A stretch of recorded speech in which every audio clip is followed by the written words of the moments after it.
Like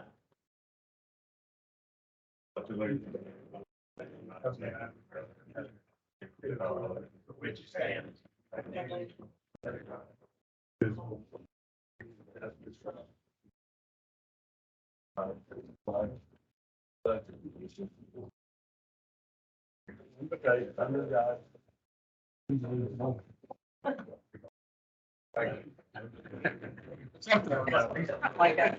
A little bit like that.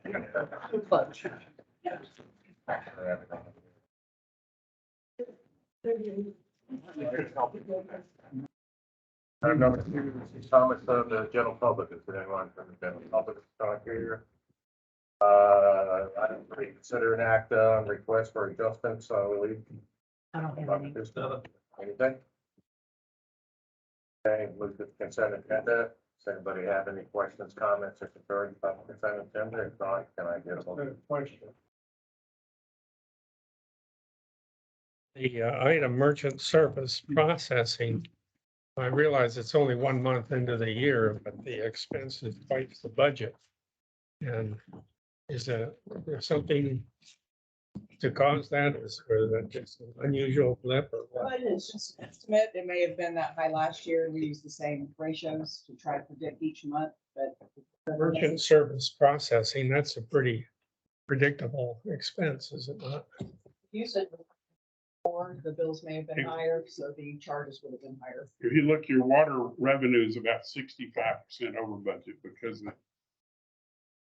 So that is probably it. More charges, more water sales, more merchant service fees. And I don't get the connection between that.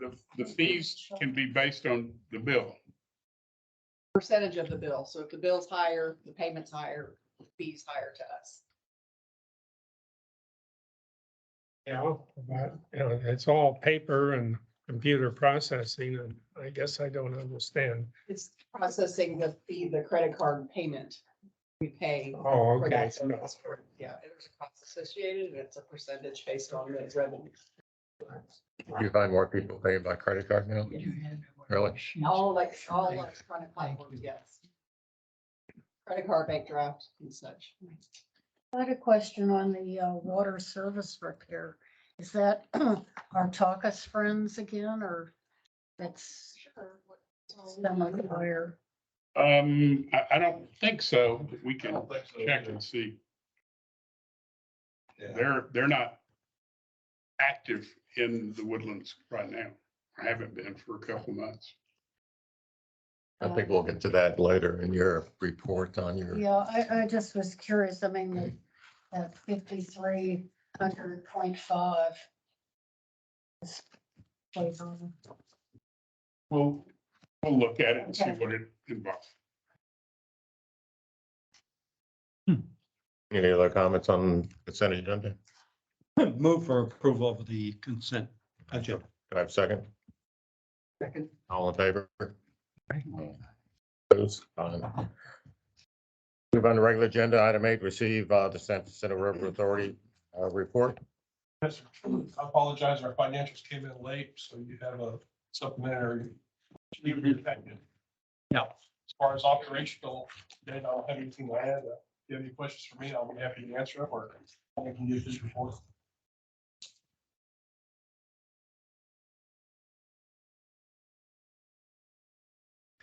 You know, I was looking last night, the groundwater use is Quadvest. I was curious, do they actually, do they buy water from you, or do it, how does Quadvest get? Quadvest has, they operate their own wells. Oh, So, Oh, well. Okay, so this is just reporting of the groundwater usage. yeah, I believe someone asked, they want to see the top 5 ground users Uh-huh. in the GRP, and that's what those are, it's the top 5 groundwater users. Not necessarily that we sell them water, it's just that's their top 5 in the county. Okay. Yeah, have they stopped paying the GRP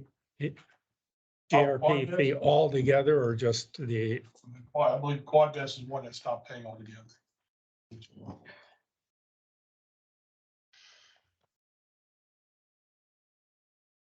All right, any other questions on item 8?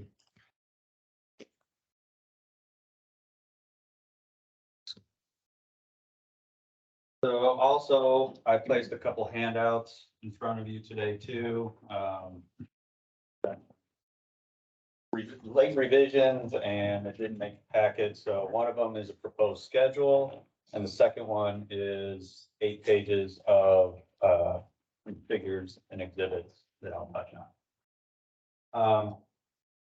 Wanted to run through the current proposed schedule and path forward for the wastewater strategic plan. It has changed recently, and even we have a kind of a new proposed schedule since the trustees meeting. So I wanted to touch on a couple changes. In your overall packet on page 65, there is a sheet showing the all mud director wastewater strategic plan recap that was scheduled to take place on November 29th. Through some feedback that we've gotten, we feel it would be more efficient and productive meeting to postpone that to early January. Because we feel there is a lot of questions regarding the financial still and what is the cost impact to, the end user, long-term cost of ownership. And the feedback that we got from the November 2nd stakeholder meeting is having us rework a lot of that data and clean it up and present it in I guess, more organized manner, where we're not going to have that ready for November 29th. And we also said we were not going to present any new data at November 29th if we first want to present that to the stakeholder. So we feel that that whole strategic plan recap would be better off for all MUD directors in early January. And then move a decision out to March. So that is how it's portrayed on this proposed schedule here, is we're moving that wastewater strategic plan recap to sometime early January. We have the December stakeholder meeting, and we have a January 10th plan stakeholder meeting. We will have opportunities to discuss, general discussion of the overall strategic plan at the December MUD meetings, which a lot of MUDs may cancel their December meeting. So we wanted to take that into consideration too, and give you the opportunity to discuss at the January MUD meetings before we are asking the individual MUDs for any sort of voting. So the individual voting, the voting from individual MUDs on path forward will occur now in February, and the trustee vote has been pushed to March. Is there any questions on kind of the proposed path forward schedule? When we plan to really engage stakeholders or all MUD directors? When's the December stakeholder meeting? The December stakeholder meeting, I think it's still tentative, but we were looking at December 13th is what I had. And I don't, as far as I know, I don't think an invite's gone out. But I think that's what we even talked about at the November 2nd stakeholder meeting, looking at December 13th. Who has the final vote? I mean, is that the trustees? Or- You will have it vetted with each MUD, and you will at that point have an opportunity to give your trustee your direction and thoughts. And then the final vote is a trustee vote in March, would be in March. So it's the final is the trustees. That's right. With input from the MUD directors to try to guide and influence their trustees vote. You're gonna discuss the 4 options. Yeah, that's what this handout is. Good. In your overall packet, just so you know, it is there. There's a lot of info between pages 33 and 64, all the progress meeting minutes, some slides from our stakeholder meeting. I wasn't planning on going through really any of that unless y'all had individual questions, but I did want to touch on this handout. And one of the key decisions at the November 2nd stakeholder meeting was we are now down to 4 alternatives. All 4 of those alternatives now incorporate membrane bioreactor, MBR treatment technologies. And are going to those in over some period of time. All 4 alternatives do incorporate a need to acquire the additional land east of wastewater treatment facility 1 up to Golden Road. So those are some common things between all of them. And is that land available? It I is think there are homes on the land. Well, there's business. it's business, commercial development. There's no individual residences that I'm for.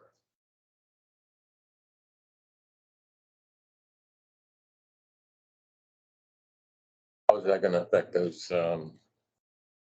townhomes or whatever they are there over on the golf, on the lake there? To the north, Lakeside Cove. Yeah, I guess that's what it's called. So as of now, we would actually be moving further to the east, essentially. We wouldn't be getting closer to them, say. But through, the design and construction of a new plant, going to the MBR treatment, hopefully we would be incorporating any, or through the technology, getting some benefits on the odor side too. So it's not just a lower cost, because that was one of the main reasons of going to MBR was over the total cost of ownership. MBR is lower than our current conventional treatment methods. So it was a cost decision, but also some other benefits of having a smaller footprint, higher quality effluent, hopefully control some of the odor better. So there's some other non-cost factors that led us to that treatment technology too. Can you describe the MBR a little bit more to me? I didn't have that available when I was doing these, so I didn't research or study that. Just tell me a little bit about the process, maybe the key three or four steps. Sure. And something I just want to point out that is available, we do have a PowerPoint that should be available on the Google Drive, where we had an expert in the MBR treatment technology come present to the stakeholders and walk through that whole process. So that might be a good reference if you want to know more. Right. I'm not an expert. Right. But overall, it's a technology that's been around approximately 20 years. So it is not we're not going to be a guinea pig on a new treatment technology. This is a proven technology over time. There's multiple vendors for the actual membranes and different options you could go with there. But starting kind of through the process, you're still going to have lift station, headworks, screens coming into the plant. And then really where it gets, it changes up some is when you don't have any of the clarifiers and your aeration basins change design. Usually you still have an aeration basin before the filters, but then it would enter filters, go through, that's really where the treatment process is happening. And then you would still have some aerobic digesters on the tail end. You still got your sludge dewatering. It's really the process between the aeration basins and secondary clarifiers that kind of gets condensed to the MBR box, you could say, on this and more of the filter treatment. And at the million, what we about 7 million now there, and you combine, it'll be what, 13, 14? We need to do a lot more research in the flows, because right now for this was all based on 6 and final accounting. But yeah, you're looking at, plant 1, 7.4. 7. Yeah. And then And- a little less. And so the MBR works well with that. Within Loading. that size range. Yeah. Yeah. Okay. Yep, absolutely. And it's, if we do consolidate, it wouldn't happen until 20 years down the road. Right. So you'd be able to build a plant and, utilizing the MBR treatment, it's kind of easy to set up and almost modules where you could grow in certain incrementals of flow. And just add on, another set of membranes, filters. So. Years down the road. Yeah. Yeah. We won't. It won't get it was to good. it. I think we'll be here. No. I just want to run through these real quick, just so y'all are aware of the 4 alternatives that remain. So the first one is now more or less our baseline, and it's renewal and replacement over a phased period of time of both plants 1 and 2 transferring it into MBR technology. So there might be periods of time that we're running both conventional and MBR at these facilities. So what these exhibits are trying to depict is the cross hatching is infrastructure that would be basically decommissioned or demolished. And the new solid colors are the new infrastructure that would be built. And the different colors are representing, what general decade that would occur in is really kind of high level where we're at, trying to lay out some of these plans. So page 1 and 2 is showing plants 1 and 2 for renewal and replacement over, 50-year planning horizon into the MBR treatment. Beyond the treatment side, you also have the conveyance side. So there's different conveyance options. So with the R&R membrane treatment, page 3 is showing what the conveyance routing would be. So that conveyance routing includes just renewal and replacement of all the system except for a portion between Woodlands Parkway and Wastewater Treatment Facility 1, where through this study, it appears to be advantageous for us to go to an all gravity line there and remove 5 lift stations from our system. Mm-hmm. So that combined is alternative 1 of 4, we'll say. On page 4, it's been called alternative 3C with MBR. So what this is depicting is building a new facility to replace plant 1 in 2027, and then consolidating wastewater treatment facilities 1 and 2 in 2047. So 3C is really the consolidation alternative that's left on the table. With that, though, there is 2 conveyance routings. So on page 5, there's conveyance route A and conveyance route C. One is all gravity line from wastewater treatment facility 1 to, from 2 to 1 on the west side of Lake Woodlands.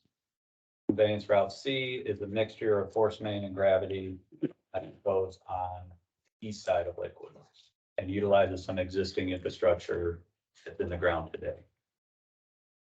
So that together is 2 alternatives there. So you got 3C treatment MBR with conveyance route A, 3C treatment with conveyance route C. And then the 4th option on page 6, which through the study is now called alternative 9. And what this is depicting is building a new wastewater treatment facility, MBR treatment, next to plant 1 in the near future, 2027. And that would address the need to, replace the infrastructure at plant 1 that's reached the end of its service life. We have projects on hold there right now until we figure out path forward. So there is a need to replace multiple infrastructure at plant 1. So this option would address that by building a new plant adjacent to plant 1 now.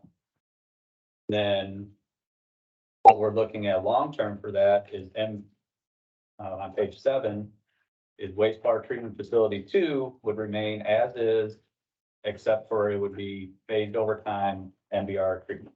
So it would be more of a renewal replacement of plant 2 to the MBR technology. So alternative 9 does not take into consideration at this point in time consolidation. However, when we rebuild plant 1 in 2027, it would be built in a way that future 20 years down the road, the MUD directors at that time, stakeholders and staff would be able to make a decision on consolidating or not. So it addresses the current need of replacing plant 1 and still would give an option approximately 20 years down the road to consolidate at that point in time if it makes sense. Or just utilize go that MBR treatment there, renewal replacement, more of a baseline alternative.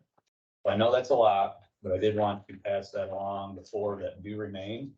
I'd be happy to answer any questions. Again, early January, we are looking for that all MUD director meeting and where we'd be going through all of this plus the financial side. Which alternate has the best cost advantage? Because alternate 9, you're keeping number 2 in place for 47. So which one penciled out the best? So if you are looking at total cost of ownership Uh-huh. over the planning horizon, it's the cheapest is gonna end up being renewal and replacement with MBR. But On, not far above that would be alternative. not, And okay, the two consolidation alternatives are above that. all right, and on page 4, it shows demo of most of the facilities there. Some, I don't know, for some reason it left a sludge dewatering way out there by itself forever. But what happens to that site? Because it seems like it'd be, I don't know, is it just sit there or what are you doing with, make a park out of it? What's the plan? That's a good question, really, with all the alternatives. Mm-hmm. To answer your first question, the sludge dewatering building, we just rebuilt in the past like 2 years. Yeah, So we would want to try to utilize that facility and the service life that still remains with that. until sometime, because you've got it all also down here. Yes, sir. So that would be in 2067 though, that we anticipate, like 50-year service life, and we would have to build a new one eventually, but it doesn't make sense to give up that brand new infrastructure right now. In terms of what we would do with the site, a good portion of that's already in the floodplain. Mm-hmm. So that may or may not be usable. I know we do have our berm there that is protecting the plant. But long-term, we're probably gonna be looking at maybe a new maintenance facility, additional parking, just the laydown material or laydown area for a bunch of our material. Jason, I don't know if you have anything to add on else you would see potential. No, it's just pretty well, it's up in the air right now. Okay, that's fine. That's fine. You and I will be dead by then. Yes. There are two things that you ought to understand. Treatment plant 3 is not considered in this.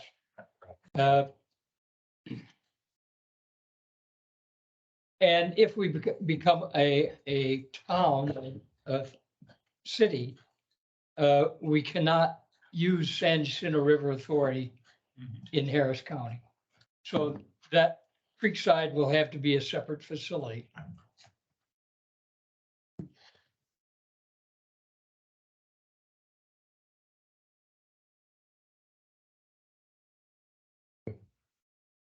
$2062. You can look down on us. But if you come up with any other questions, feel free to reach out. Give an update. All right, thank you. Appreciate it. This is the latest technology though, right? How long's this technology been around? MBR. It's been utilized at least 20 years. Early 2000s. It was in Europe a little before, kind of hit the States in the early 2000s. And the technology just came a long way in the last 20 years. Have y'all been to the surface water facility? Seen the membranes? That's basically what we're building, a membrane facility for the wastewater treatment plant. There's different types of membranes. There's the cartridge style, there's ones that look like sheets, and there's others that just look like exterior, almost like spaghetti strands that just sit in the water. I know this is a hypothetical question. Is there any other technology out there that's on the horizon? That's Always something, yeah. There's always something. You have to look at Europe, see what Europe's doing. They seem to be the ones that they get out there on the limb before. MBR right now, so far, that seems to be the best technology as far as quality of effluent. And also by going membrane, we have the opportunity to revisit UV treatment instead of chemical treatment. That's a huge savings just after chemical treatment. So that's kind of why we're steering towards the MBR. There's future savings and It gets you to tertiary pretty easily. Oh, absolutely. Yes, Yeah. sir. I believe in California, they're actually reusing effluent for drinking water. What they call it, I can't remember what they're calling it, toilet to tap. Is what that's what they're calling it over there. So they're definitely, it's almost immediate reuse. They might need to work on that term. Yeah, the slogan needs help. Yeah. Oh, that's for sure. All right, any other questions? All right, item 9, update on Spring Creek.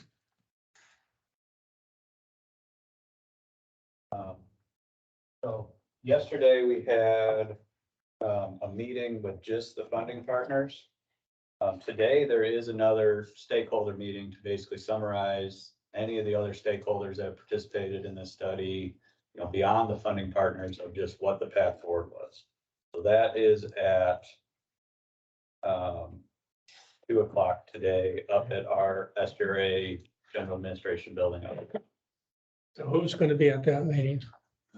That could be, and you know, we expect the funding partners to be there again. Jim, you're probably planning on you or Mike calling in. Yes. But there is some additional stakeholders that have been kind of following along with the study. So we want to give them the opportunity to just pass on the information that was discussed yesterday on path forward, which yesterday we had a group of funding partners, you know, Bob, Helen, I know you all participated, appreciate kind of the interest in it. You know, there was a lot of interest from fund directors. We had quite a few attend. Just a reminder, funding partners are, there's 4 MUDs in Woodlands Water Agency, MUD 386, City of Humboldt, and Harris County Flood Control.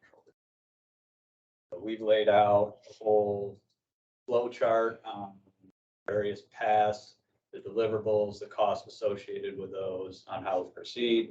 Long story short, the next step is to spend approximately an additional $30,000 to have the consultant run some optimization work on Walnut Creek Dam.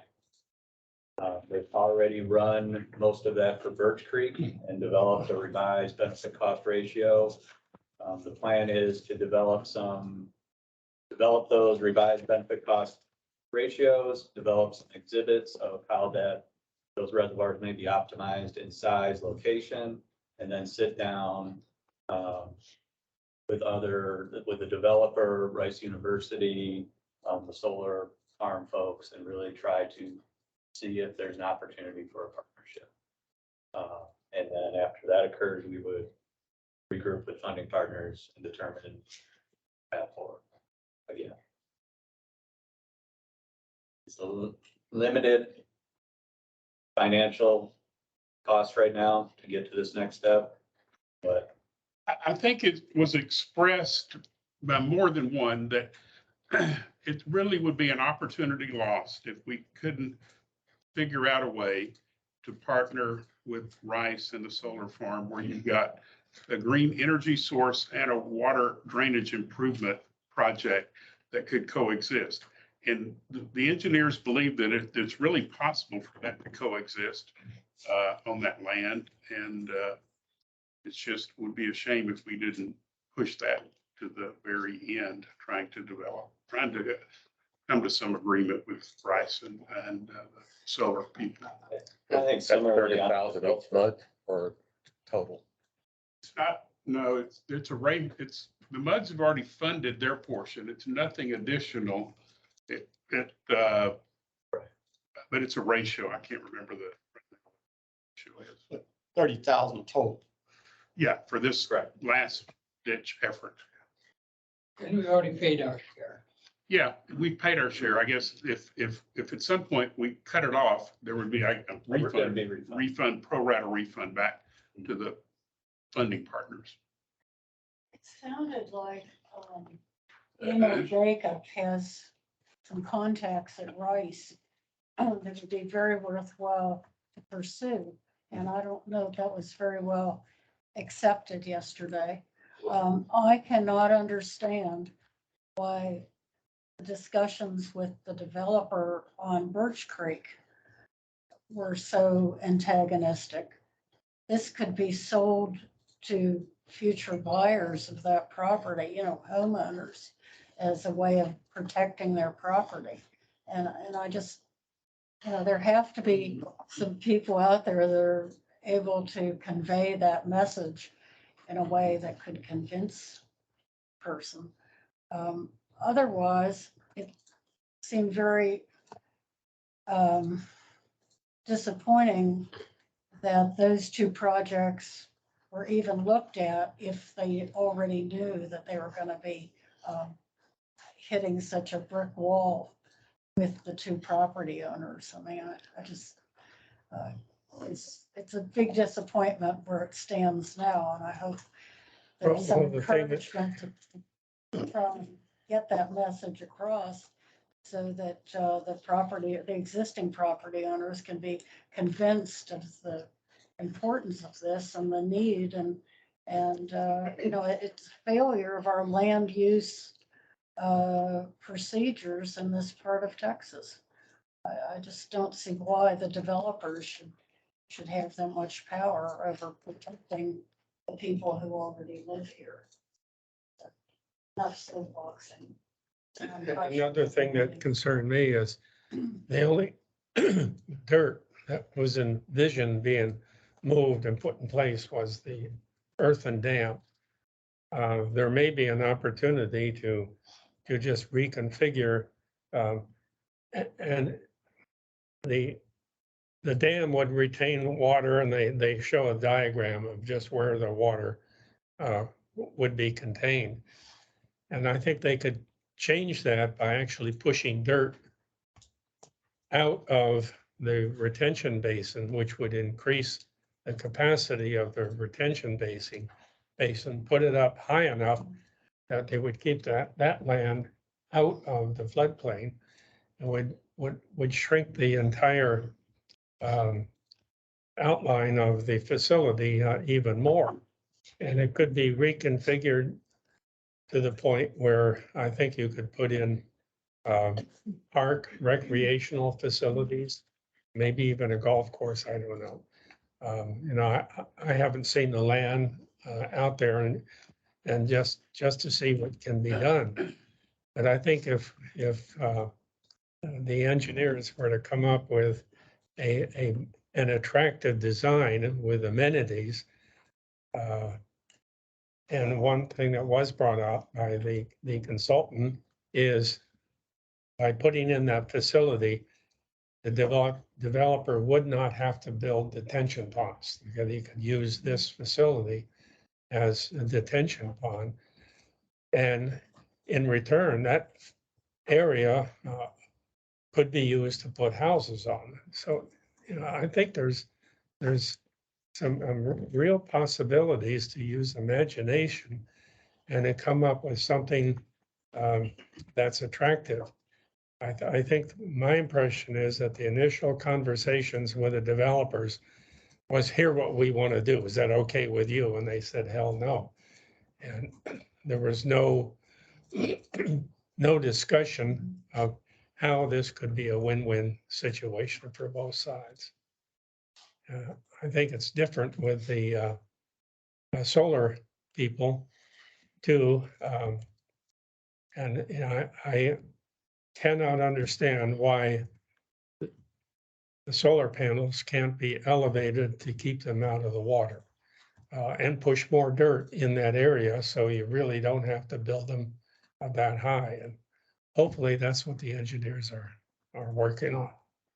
I think you're right in the sense that we're gonna have to use our imagination, come up with kind of understanding what, the development company may need, example of the detention, and develop some, call it proposal or exhibits that. Yeah, and maybe there's a we can land go to them and- land designer or architect or somebody with that kind of creative skill that can come in and see there's an opportunity to create a win-win for both sides. Because I think a lot of us there at the meeting just felt that if this is going to turn into a court contest, and they could postpone this for years. And I gave an illustration of how just a few landowners torpedoed the Texas Central High-Speed Rail.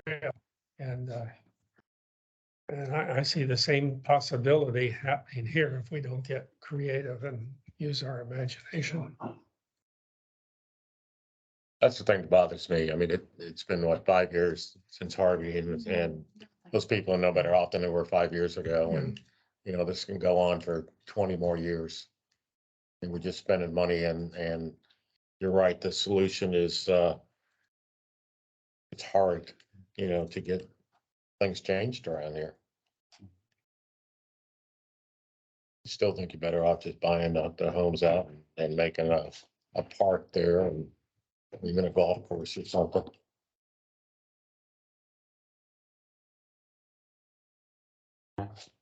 Thank you. And if this water treatment plant built fast, you will get this problem resolved. Anything else?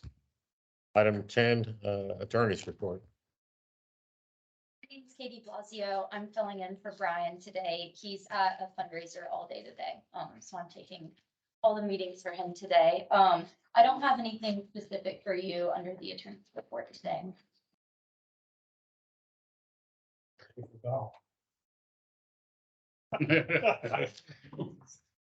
right, item number 11, authorize attorney to file an eminent domain report.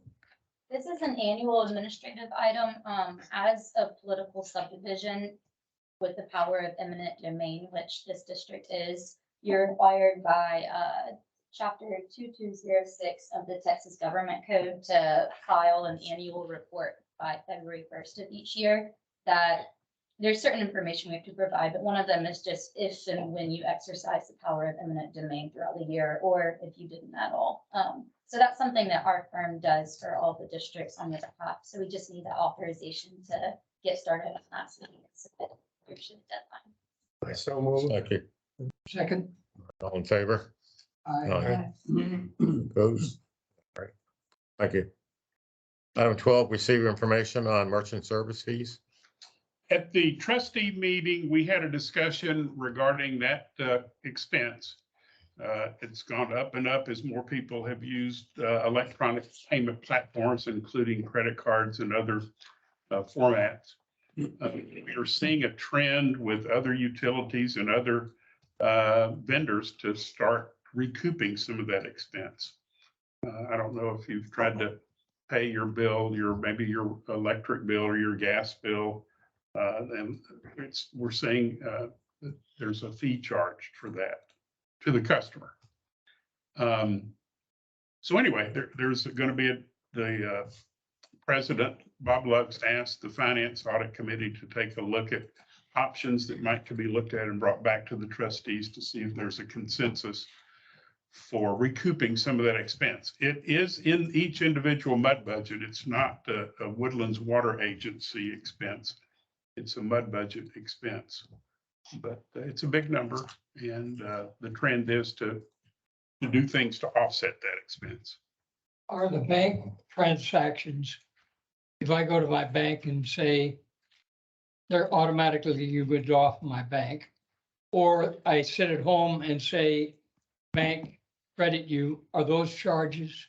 If you use your own bank's website to send us payments, they're about 35 cents a piece. So that's the least expensive. 35 cents Charge to each time, either way you do it. per item, yeah, the bank, it's in the bank Okay. fee statement. So, and a credit card can go up to 4%, huh? Depending on the method that it's taken Okay. in person, it's So- the most expensive. Do you have the ability to directly debit a person's bank account? We used to, we have now moved all of those to our website where customers can manage it themselves via e-check or credit card. So e-check would be basically an ACH debit, yes. Okay, so I could go in there, like right now, I pay by credit card. And that's because when I set it up at that time, you could not take it out of my bank account. We always could. On the website, that was a newer feature, but we've had that in place a number of Okay, years. so now. maybe we need to advertise that more, and the incentive for people to do that is to put fees on the credit card. And That will be part of the discussion. what is the figure we have in the budget for this? In your budget, Yeah, no, in the total budget. all the MUDs, it's what we about, Total of 500,000. yeah, about a $500,000 plus expense, all the MUDs combined. But we got a committee looking at it. So if you got any thoughts, feed them to the staff and I'll feed them to the committee. I don't think you have, 500,000 is an expense that Because if I pay with a credit card, I get other benefits from my credit card, obviously. And you get the We're penalty. paying, we're And paying you're for it. paying for that benefit at 3% or some number. And I think, yeah, we need to do something about it personally. Mine comes straight out of the bank, so it's 35 cents. If you want to charge me that, fine, but it's something I think we should do something about. And by the way, the majority of our customers now do not use checks. Is that correct? That's correct. So some old fossils, checks. Checkbook is. So you're telling me then, I go online to Bank of America, which I have my account set up, you're one of them. I put in my monthly bill. You're gonna charge me 35 cents now for that? No, we will not roll out a fee. We can't force other banks to charge Okay. you for making a payment on your bank's website. Those are the least expensive route for us to Which receive everybody did payments. Yeah, Correct. 35 cents. Well, that's the way I do mine. but- Because but- processing checks Okay. costs 50 cents to put in the mail. And that there's Staff time involved. stamp time. You're 50 cents a first class. That's a long time ago. Yeah, that's right. You're behind times now. 58 cents, Cost me all the letter, yeah, 58, I think. 58. See, should have bought those forever stamps I 20 did. years ago. I have hundreds of them. All right, any other comments? No, sir. All right, thank you. Item 13, General Manager's Report. At the trustee meeting, we had Arthur Breeda Hoff make a presentation regarding Region H. You may recall, he was selected by the Woodlands Water Trustees as the Region H representative, so that was good information. I also reported that I had been requested to attend a monthly Remax Realtor meeting regarding the recent news release, print and TV regarding subsidence in the U of H press release. So was happy to attend that and try to explain what. In some ways, the press release and the story was misleading regarding the Woodlands. We have done things since 2016, namely bringing in surface water to mitigate subsidence. We are not currently a hotspot. Katy is, East Montgomery County it will be, and some other areas, but the Woodlands subsidence issue has been substantially mitigated with the introduction of surface water. So I think it was important to convey that to the group. And that information seemed to be well received. It's still a concern, but here it's been mitigated somewhat. Is subsidence more substantial on fault lines? Remember, we had the person come and give us a presentation. I don't know. There are some measurements. I think the San Jacinto River Authority just got a recent update on some new measurements around the fault lines. And I'm not sure what those reveal, but we'll be getting that presented to us soon. But I just don't know. I think there is some evidence that faulting movement is still occurring. I think it is. Just to what extent is the key in the question. I've also received a request to make a present to the Grogan's Point Resident Association. In December, Ed Shackelford will be joining me to give an overview of what's going on in our world, and happy to participate in that. I did report that we had staff attend a Sterling Ridge Village Association function on October the 22nd, and then a Cochran's Crossing Village Association function on Sunday the 23rd. So we had booths set up there. We're giving out handouts and answering questions. Happy to participate in those functions. We did also provide a summary of our AMI project. It's in your packet. We had a request to kind of review that information. So if you've got any questions on that, we'll be happy to answer those. All the meters been changed out, right? Pardon? All of them have been changed out now? Yeah, they're working. Oh, the meters. Side up now, but yeah, all the meters. Maybe 6 of them at Metro that are waiting for registers. Cause I think one time you told us there's like 30 and 40 that, okay. For all practical purposes, it's just about, it's done, but it's a Okay. few stragglers. Yeah. You came on budget, that's pretty good. You're not supposed to do things like that. Usually, Stay on budget. you had a budget number, you came right in that budget number. December 12th, we're set to meet with San Jacinto River Authority, their financial advisor, our MUD financial advisor, and the Audit Finance Committee to talk about bond funding for water infrastructure and how that may impact MUD retail water bills in the future. So be reporting back to you on that. And then the Public Education Committee talked about strategic communications, and there's a desire by at least one or two MUDs to maybe produce some sort of document for their customers about the status of MUD projects. So we'll be trying to standardize that and see if the MUDs are interested in that. And that concludes my report. No, What about the excuse deal with me. Takas? Can you expand on that? Yes. And actually it's summarized very well. I'm waiting on a phone call from the chief operating officer this week. As the note said, he was leaving the country and would get back with me this week. We're doing everything we can to try to resolve that. How much money do they owe us? Your particular MUD is very small. MUD 47 is the largest, over 100,000. In total, it's 200,000, but your particular, MUD is small amount. Please comment on the installation of our new meters and the effect it's had on staff. Well, as summarized in the Yeah. document, we've been able to not fill two positions that were vacant in customer service. So that's a big plus because rereads are down and work orders are down in that regard. I always have to share this. I'm not a big social media person, but I get feedback from a number of folks that are. And several years back during the summer months when water irrigation would go up, water bills would go up, there was typically often a frenzy on social media.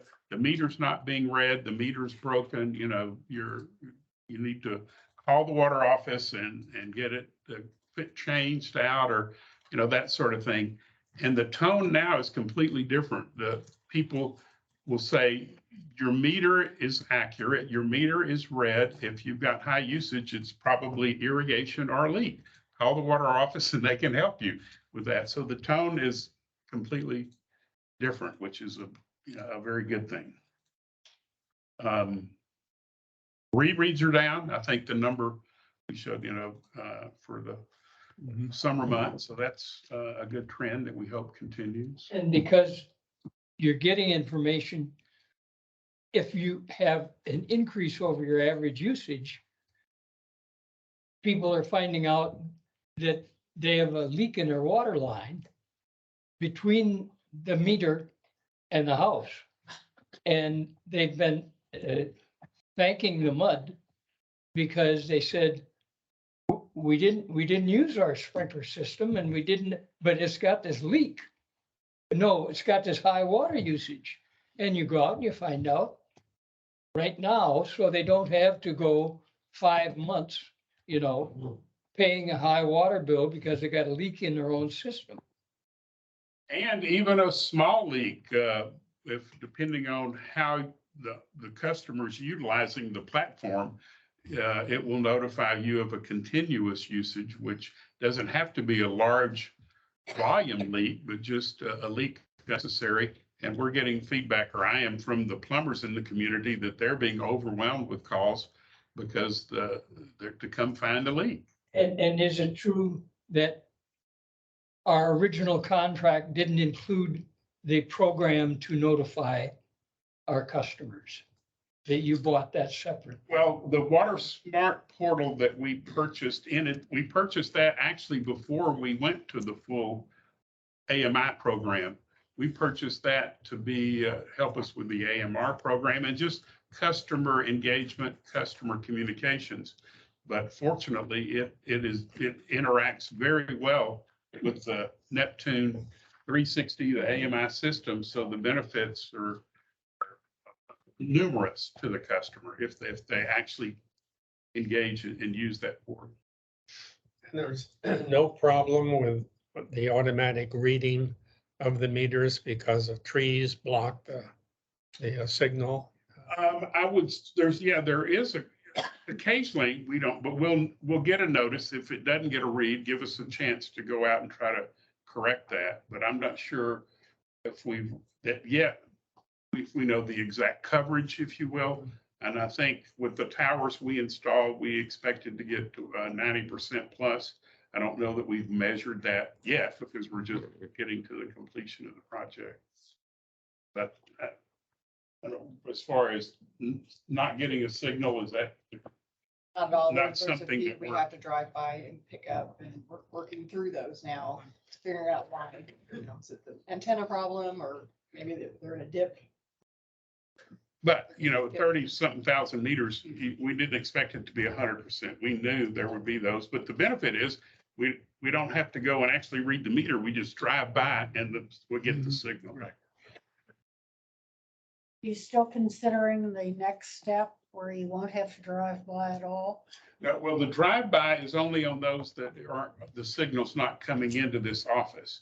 And that's a very small number that we're trying to make even smaller. But the point is, when an area like that, we don't have to go read the meter. The signal's not getting here and it's blocked somewhere. We can just drive through that neighborhood and pick it up. Yeah, I thought that was like a separate step. You're going to install, you would have minimal wireless capability, and then the next step was the full.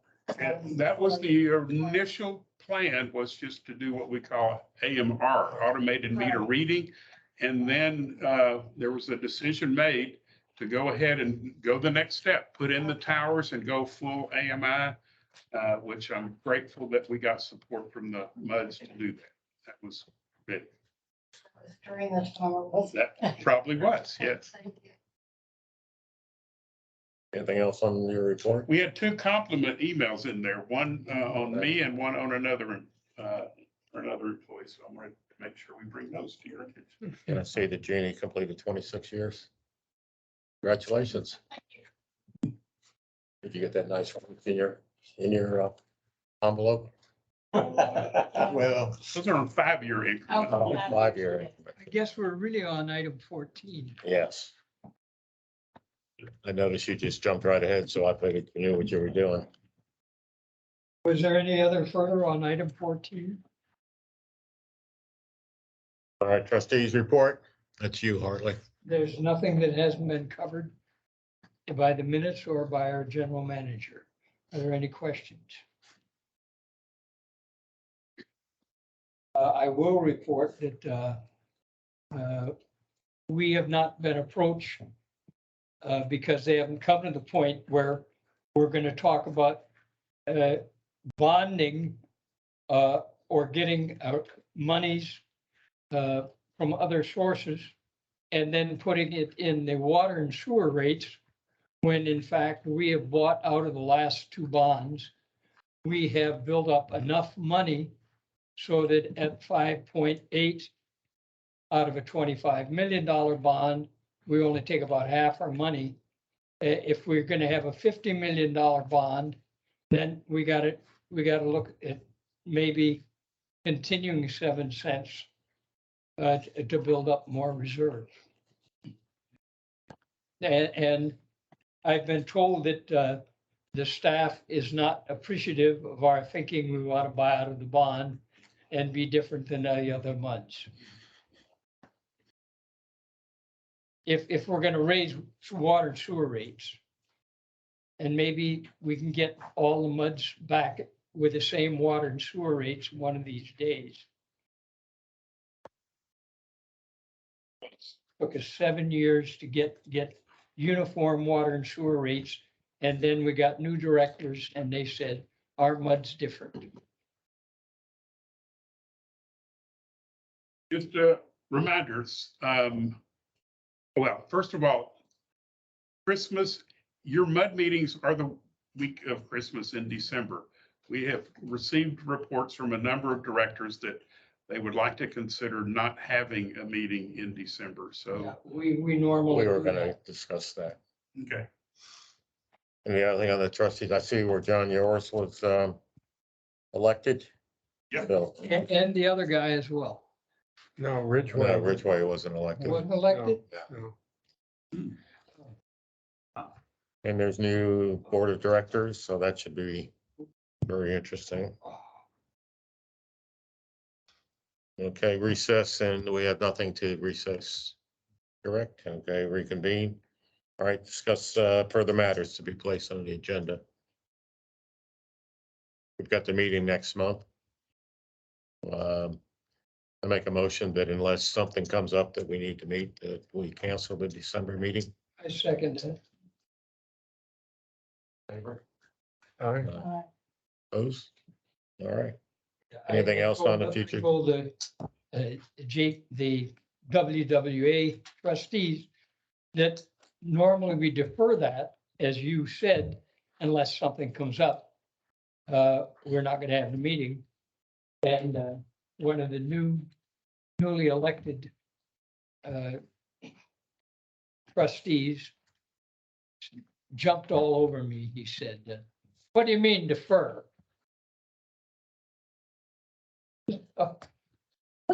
Look it up. The new people are thinking, they're thinking all the time, and we like the new input.